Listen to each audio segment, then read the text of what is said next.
പൂച്ചകളും നെയ്യപ്പവും.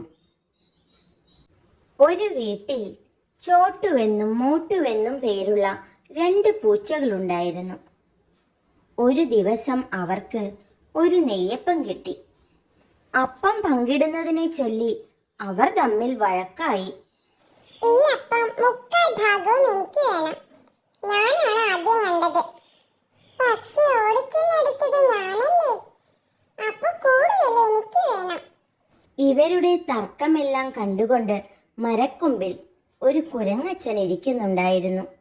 അവൻ പൂച്ചകളുടെ തർക്കത്തിൽ ഇടപെട്ടു. ചങ്ങാതിമാരെ, നിങ്ങൾ തമ്മിൽ തർക്കിക്കേണ്ട. ആ നെയ്യപ്പം ഞാൻ പങ്കുവെച്ചു തരാം. ചോട്ടുവിനും മോട്ടുവിനും സന്തോഷമായി. അവർ അപ്പം പങ്കുവെക്കാൻ കുരങ്ങനെ വിളിച്ചു. കുരങ്ങച്ചാർ ഒറ്റ ചാട്ടത്തിന് താഴെ എത്തി. ആ അപ്പം എന്റെ കയ്യിലേക്ക് തരൂ. ഇതാ അപ്പം. അപ്പം കയ്യിൽ വാങ്ങി കുരങ്ങനത് രണ്ടായി മുറിച്ചു. പക്ഷേ ഒരു കഷ്ണം വലുതും ഒന്ന് ചെറുതുമായി പോയി. ഇതു കണ്ട പൂച്ചകൾക്ക് പിന്നെയും സങ്കടമായി. ഇതിലൊരു കഷ്ണം വലുതും ഒന്ന് ചെറുതുമാണല്ലോ. നിങ്ങൾ വിഷമിക്കേണ്ട ചങ്ങാതിമാരെ, അത് ഞാൻ ശരിയാക്കി തരാം. ഇങ്ങനെ പറഞ്ഞുകൊണ്ട് നമ്മുടെ കുരങ്ങച്ചാർ വലിയ അപ്പക്കഷ്ണത്തെ ചെറുതാക്കാൻ അതിലൊരു ഭാഗം കടിച്ചു തിന്നു. അപ്പോൾ എന്തു സംഭവിച്ചുവെന്ന് കൂട്ടുകാർക്കറിയാമോ? വലുതായിരുന്ന അപ്പക്കഷ്ണം ചെറുതും ചെറുതായിരുന്ന അപ്പക്കഷ്ണം വലുതുമായി.